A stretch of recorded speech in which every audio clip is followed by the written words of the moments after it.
Furniture ব্যবসায়ী, আমি মালের অর্ডার নেওয়ার সময় বলি যে ভালো 81 কাঠের মাল বানিয়ে দেব, কিন্তু সেখানে কিছু অন্য কাঠ দিয়ে দিই, এতে কি জায়েজ হবে? ভাই, ক্লায়েন্টের সাথে যেই কথা বলবেন সেই কথা পূরণ করতে হবে। ক্লায়েন্টের সাথে বলবেন একটা, করবেন আরেকটা, এটা গুনাহ হবে। নবী করিম সাল্লাল্লাহু আলাইহি সাল্লাম একবার বাজারে গেছেন। বাজারে যাওয়ার পরে দেখলেন এক লোক কিছু গম বা এই জাতীয় খাবার বিক্রি করতেছে, উপর দিয়ে মাশাআল্লাহ সব জর্জরা, একেবারে সুন্দর। নবী সাল্লাল্লাহু আলাইহি সাল্লাম ভিতরে হাত দিলেন, ওনার সন্দেহ হয়েছে, ভিতরে হাত দিলেন, দিয়ে দেখেন সব ভিজা।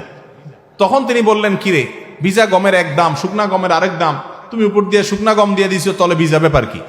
বলে, ইয়া রাসূলুল্লাহ, এটা পানিতে ভিজে গেছে, বৃষ্টি বা কিছু একটা পানিতে ভিজে গেছে, এখন আমি তো ক্ষতিগ্রস্ত হয়ে যাবে, জন্য উপরে এগুলা দিয়ে বিক্রি করতেছি।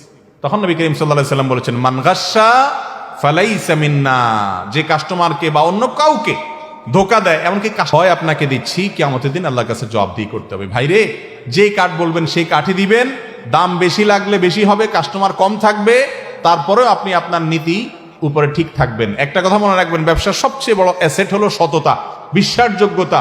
একবার যদি সবাই জানতে পারে এই লোক 2 নাম্বারই করে না, কাস্টমার আর অভাব হবে না। আর অভাব যদি হয়ও, তাহলেও কেউ নিজের ঈমান আমল বিক্রি করতে পারে না। আমরা আজকাল অনেকে দাড়ি টুপি রাখি, সবই ঠিক আছে, কিন্তু কাজে কারবারে দুনিয়ার 2 নাম্বারই সব করি, আছে না নাই আমাদের মধ্যে রোগ?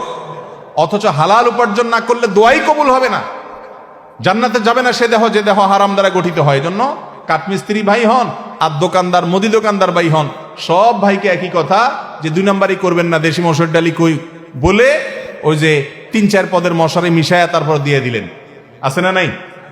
ফল ব্যবসায়ী ভাই, ফলের ঠোঙ্গার তলায় 100 গ্রাম ওজনের দিয়ে দিলেন। মিষ্টি ব্যবসায়ী ভাই, মিষ্টির প্যাকেট 200 গ্রাম ওজনের ধরায় দিলেন, আর দাম দিলেন পুরো 1 কেজি মিষ্টির, আছে না নাই? এরকম আমাদের মধ্যে হালাল উপার্জন করা, এটা একটা ইবাদত, গুরুত্বপূর্ণ ইবাদত।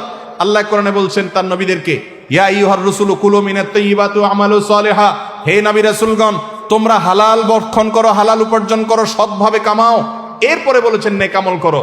আমরা বলি আগে উপার্জন করে নেই, এরপরে বুড়া বয়সে আসলে সুবহানাল্লাহ আলহামদুলিল্লাহ তসবিহ নিয়ে বসে যাবো, নেক আমল করবো, আল্লাহ খুশি হয়ে যাবে, টাকা দিলে